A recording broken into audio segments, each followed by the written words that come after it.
Hi hello welcome back to artist app. ഇന്ന് നമ്മൾ വന്നിട്ടുള്ളത് നമ്മൾ വീഡിയോസ് അപ്ലോഡ് ചെയ്യുമ്പോഴൊക്കെ ഒരുപാട് ഡൗട്ട്സ് വരുന്ന ഒരു കാര്യമാണ് പ്രിൻറ്റിങ്ങിൻ്റെ അല്ലേ.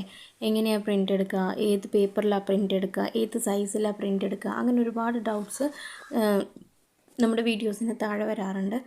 അപ്പോൾ അതിലെ കുറച്ച് ഡൗട്ട്സ് ക്ലിയർ ചെയ്യാൻ വേണ്ടിയിട്ടാണ് ഞാൻ ഇന്നൊരു വീഡിയോ ചെയ്തിട്ടുള്ളത്. ഞാനിങ്ങനെയാണ് പ്രിൻറ്റ് ചെയ്യാറുള്ളത്, ഏതൊക്കെ ഷീറ്റിലാണ് പ്രിൻറ്റ് ചെയ്യാറുള്ളത്, സൈസ് എങ്ങനെയാണ്, റേറ്റ്സ് എങ്ങനെയാണെന്നുള്ള കാര്യങ്ങളൊക്കെയാണ് ഞാൻ ഈ ഒരു വീഡിയോയിൽ ഇൻക്ലൂഡ് ചെയ്യുന്നത്. ഓക്കെ, അപ്പോൾ നോർമലി നമുക്ക് ഞാൻ സെല്ല് ചെയ്യുന്ന ഫ്രെയിംസ് ഏതൊക്കെ സൈസാണെന്ന് വെച്ചാൽ A5ഉം A4ഉം A3യും സെല്ല് ചെയ്യാറുണ്ട്. ദെൻ മിനി ഫ്രെയിംസും സെല്ല് ചെയ്യാറുണ്ട്. ഓക്കെ, അപ്പോൾ ഇപ്പോൾ നമുക്ക് നോർമലി പ്രിൻ്റ് എടുക്കുകയാണെന്നുണ്ടെങ്കിൽ ഫോട്ടോ പ്രിൻ്റ് അവൈലബിൾ ആണ്. നമ്മൾ സ്റ്റുഡിയോയിലൊക്കെ പോയാലും നമുക്ക് ഫോട്ടോൻ്റെ പോലെ തന്നെ ഫോട്ടോ പ്രിൻ്റ് A4ലും A3ലും A5 സൈസിലൊക്കെ അവരെടുത്ത് തരും. പക്ഷേ അതിൻ്റെ റേറ്റ് വളരെ കൂടുതലാണ്. ഇപ്പോൾ നമ്മൾ A4 ഒരു ഫോട്ടോ പ്രിൻ്റ് എടുക്കുകയാണെന്നുണ്ടെങ്കിൽ സ്റ്റുഡിയോസിന് ഓരോ സ്റ്റുഡിയോയിലും വേറെ വേറെ റേറ്റാണ് വരുന്നത്. ചില സ്റ്റുഡിയോസിൽ നമുക്ക് 100 രൂപയ്ക്ക് കിട്ടും, ചില സ്റ്റുഡിയോസിൽ നമുക്ക് 150 രൂപയായിരിക്കും, അങ്ങനെയൊക്കെയാണ് വരിക. പക്ഷേ നമ്മൾ ഫ്രെയിമിങ്ങിന് നോർമലി നമുക്ക് ഫോട്ടോ പ്രിൻറ്റിൻ്റെ ആവശ്യം വരുന്നില്ല, നമുക്ക് പേപ്പർ പ്രിൻ്റ് മതി. ഓക്കെ, പേപ്പർ പ്രിൻ്റ് നമുക്ക് ഇപ്പോൾ ഒരു A4 സൈസിൻ്റെ ആണെന്നുണ്ടെങ്കിൽ നമുക്കൊരു 30 രൂപ 35 രൂപയ്ക്കൊക്കെ A4 സൈസ് കിട്ടും. A3 ആണെങ്കിൽ നമുക്ക് 35 മുതൽ 40 ആ ഒരു റേഞ്ചിലൊക്കെയാണ് A3ൻ്റെ വരുന്നത്. അപ്പോൾ നമ്മൾ ഏത് ഫ്രെയിമാണോ വേണ്ടത് അതിനനുസരിച്ചിട്ട് നമുക്ക് പേപ്പർ പ്രിൻ്റ് എടുക്കാം. പിന്നെ സ്റ്റുഡിയോയിൽ നിന്ന് തന്നെ പോയി എടുക്കണം എന്നില്ല, നമുക്ക് ഈ പ്രസ് അതുപോലുള്ള സംഭവങ്ങളിൽ നിന്നൊക്കെ നമുക്ക് പ്രിൻ്റ് എടുക്കാവുന്നതാണ് പേപ്പർ പ്രിൻ്റ് കേട്ടോ. പിന്നെ ക്വാളിറ്റി ആണെന്നുണ്ടെങ്കിലും ക്ലാരിറ്റിയുടെ കാര്യങ്ങളിലാണെന്നുണ്ടെങ്കിലും ഒന്നും പേടിക്കേണ്ട ആവശ്യമില്ല.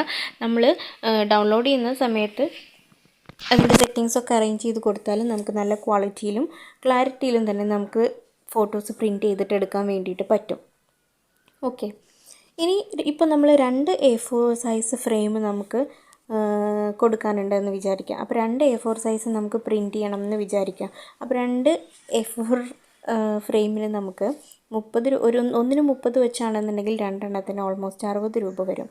അപ്പോൾ നമുക്ക് എന്ത് ചെയ്യാം, ഒരു A3 പ്രിൻ്റ് എടുത്താൽ മതി. അതായത് A3 എന്ന് പറയുന്നത് 2 A4ൻ്റെ സൈസാണ് ഏകദേശം വരിക. അപ്പോൾ നമ്മൾ ഏതെങ്കിലും ഒരു ആപ്പിലിട്ടിട്ട് ഒരു A3 ഷീറ്റിൽ 2 A4 സെറ്റ് ചെയ്തിട്ട് നമുക്ക് പ്രിൻ്റ് എടുക്കാം. അല്ലാന്നുണ്ടെങ്കിൽ നമ്മൾ എഡിറ്റ് ചെയ്ത് വെച്ചിട്ടുള്ള ആ 2 A4 സൈസ് ഫ്രെയിം നമ്മൾ കടയിൽ കൊടുക്കുമ്പോൾ അവരോട് A3 ആക്കിയിട്ട് പ്രിൻ്റ് എടുത്താൽ മതി എന്ന് പറഞ്ഞാൽ നമുക്കൊരു A3 ഫ്രെയിമിൽ തന്നെ നമുക്കത് പ്രിൻ്റ് ചെയ്തിട്ട് കിട്ടും. ഓക്കെ, അപ്പോൾ നമുക്ക് വെറും 35 മുതൽ 40 രൂപ വരെ വരുള്ളൂ. അല്ല നമ്മൾ ഓരോ A4 2 A4 ആണെന്നുണ്ടെങ്കിൽ ഓരോന്ന് A4 ആയിട്ട് വീതം എടുക്കുകയാണെന്നുണ്ടെങ്കിൽ നമുക്ക് റേറ്റ് കൂടും. അങ്ങനെ നമുക്ക് അതിൻ്റെ റേറ്റ് കുറച്ചിട്ട് നമുക്ക് പ്രിൻ്റ് എടുക്കാം. പിന്നെ ഈ സ്റ്റിക്കേഴ്സും കാര്യങ്ങളും ഒക്കെ നമുക്ക് പ്രിൻ്റ് എടുക്കാൻ വേണ്ടിയിട്ട് നമുക്ക് ബാക്കിൽ സ്റ്റിക്കി ഷീറ്റ്സ് അവൈലബിൾ ആണ്. അതായത് ഇപ്പം നമ്മൾ ഈ ലോഗോ അതേപോലെ ഈ ഒരു താങ്ക് യു നോട്ടൊക്കെ പ്രിൻ്റ് എടുത്തിട്ടുള്ളത് അതുപോലുള്ളത്, അതായത് ബാക്കിൽ ഗ്ലൂ ഉണ്ടാവും. നമുക്ക് ജസ്റ്റ് ഇങ്ങനെ അതിൻ്റെ ബാക്കിൽ ആ ഒരു കാർഡ് പീൽ ഓഫ് ചെയ്തിട്ട് നമുക്ക് എന്ത് ചെയ്യാം, പേസ്റ്റ് ചെയ്യാം. സ്റ്റിക്കേഴ്സും കാര്യങ്ങളൊക്കെ നമുക്ക് ഈ ഒരു എന്താ പറയുക പേപ്പറിൽ തന്നെ പ്രിൻ്റ് ചെയ്തെടുക്കാം. അപ്പോൾ അങ്ങനെ ആകുമ്പോൾ നമുക്ക് കട്ട് ചെയ്തിട്ട് ജസ്റ്റ് ഒന്ന് ഒട്ടിച്ചു കൊടുത്താൽ മതി, ഗ്ലൂ ഒന്നും അപ്ലൈ ചെയ്യേണ്ട ആവശ്യം വരുന്നില്ല. ഓക്കെ, ഇനി ഇതിനും റേറ്റ് വരുന്നത് 35 മുതൽ 40 രൂപ വരെയാണ് ഒരു A3 ഷീറ്റിന് വരുന്നത് കേട്ടോ.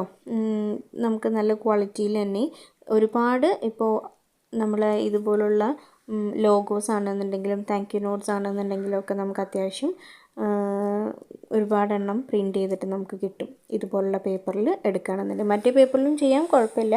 ഇപ്പോൾ നമ്മൾ ഒരു ത്രെഡൊക്കെ കൊടുത്തിട്ട് ത്രെഡിലൊക്കെ കെട്ടിയിടാൻ വേണ്ടിയിട്ടാണ് നമ്മൾ ബോക്സിന് മുകളിലൊക്കെ ത്രെഡിലൊക്കെ കെട്ടിയിടുമല്ലോ, അങ്ങനെയൊക്കെ ആണെന്നുണ്ടെങ്കിൽ നമുക്ക് എന്ത് ചെയ്യാം, ബാക്കിൽ ഗ്ലൂ ഉള്ള ഷീറ്റ് ആവശ്യമില്ല. അപ്പോൾ ആ ഷീറ്റിന് എന്താ പറയാമെന്ന് എനിക്കറിയില്ല കേട്ടോ, അതിൻ്റെ ആവശ്യം വരുന്നില്ല. നമുക്ക് സാധാ പേപ്പറിൽ തന്നെ പ്രിൻ്റ് ചെയ്തിട്ട് എടുക്കാം. ഓക്കെ, എന്നിട്ട് നമുക്ക് കട്ട് ചെയ്തിട്ട് ഇതുപോലൊരു ബോക്സിൽ എന്തെങ്കിലും ആക്കി വെച്ചാൽ നമുക്ക് ഈസി ആയിട്ട് യൂസ് ചെയ്യാം. പിന്നെ വരുന്നത് ഇതാ ഈ ഒരു ഷീറ്റാണ്. ഇത് നമ്മൾ സേവ് ദ ഡേറ്റ് കാർഡ് ഇത് ഇൻവിറ്റേഷൻ കാർഡൊക്കെ പ്രിൻ്റ് ചെയ്യാൻ വേണ്ടിയിട്ടാണ്. നമുക്കതിൻ്റെ ഇൻവിറ്റേഷൻ്റെ തന്നെ കാർഡ്സ് അവൈലബിൾ ആണ്, പ്രിൻ്റ് ചെയ്യാൻ വേണ്ടിയിട്ട് പറ്റും. അല്ലാന്നുണ്ടെങ്കിൽ നമുക്ക് ഈ പറഞ്ഞ പോലെ തന്നെ പേപ്പർ പ്രിൻ്റ് ചെയ്തെടുത്താലും അടിപൊളിയായിരിക്കും കേട്ടോ. അപ്പോൾ ഇൻവിറ്റേഷൻ ആകുമ്പോൾ നമുക്കൊരു A5 സൈസൊക്കെ മതി. അപ്പോൾ A5 സൈസ് ആകുമ്പോൾ നമ്മൾ A3യിൽ പ്രിൻ്റ് എടുക്കുകയാണെന്നുണ്ടെങ്കിൽ നമുക്ക് ഒരു A3യിൽ തന്നെ നമുക്ക് 4 ഇൻവിറ്റേഷൻസ് വരെ നമുക്ക് കിട്ടും. ഓക്കെ, ഇനി അതിലും സൈസ് കുറവാണെന്നുണ്ടെങ്കിൽ നമുക്കൊരു 5-6 എണ്ണമൊക്കെ ഒരു A3യിൽ നമുക്ക് പ്രിൻ്റ് എടുക്കാൻ വേണ്ടിയിട്ട് പറ്റും. ഓക്കെ, പിന്നെ നമ്മൾ കൊടുക്കുന്ന പേപ്പർ ചില സ്ഥലത്ത് കിട്ടുന്ന പേപ്പറിൻ്റെ തിക്നെസ്സിന് ഡിഫറൻസ് ഉണ്ടാകും. അപ്പോൾ അത് നമ്മൾ അവിടെ പ്രിൻ്റ് എടുക്കാൻ പോകുമ്പോൾ അവരോടൊന്ന് ചോദിച്ചു നോക്കുക എങ്ങനെയാണ് ഏതാണ് എന്നുള്ള കാര്യങ്ങളൊക്കെ. ഓക്കെ, അപ്പോൾ ഫോട്ടോ പ്രിൻറ്റിൻ്റെ ആവശ്യമൊന്നും വരുന്നില്ല, നമുക്ക് പേപ്പർ പ്രിൻ്റ് തന്നെ ധാരാളമാണ് നമുക്കിതുപോലുള്ള ആർട്ട് വർക്കും ഫ്രെയിംസും കാര്യങ്ങളും സേവ് ദ ഡേറ്റ്സും ഒക്കെ ചെയ്യാൻ വേണ്ടിയിട്ട് കേട്ടോ. അപ്പോൾ ഇത്രയാണ്. ഇപ്പോൾ നമ്മൾ പ്രിൻ്റ് എടുക്കുമ്പോൾ നിങ്ങളൊരു ഐഡിയക്കൊക്കെ അനുസരിച്ചിട്ട് അവിടെ പോയി പറഞ്ഞാൽ ആ രീതിയിൽ നമുക്ക് പ്രിൻ്റ് എടുക്കാൻ വേണ്ടി പറ്റും. അപ്പോൾ നിങ്ങൾക്ക് വീഡിയോ യൂസ്ഫുൾ ആകുമെന്ന് തന്നെ ഞാൻ വിശ്വസിക്കുകയാണ്. വീഡിയോ ഇഷ്ടപ്പെട്ടെങ്കിൽ ലൈക്ക് ചെയ്യുക, ഷെയർ ചെയ്യുക. ഇതുപോലുള്ള കൂടുതൽ വീഡിയോസിനായിട്ട് ചാനൽ സബ്സ്ക്രൈബ് ചെയ്യുക. Thank you for watching. Bye bye.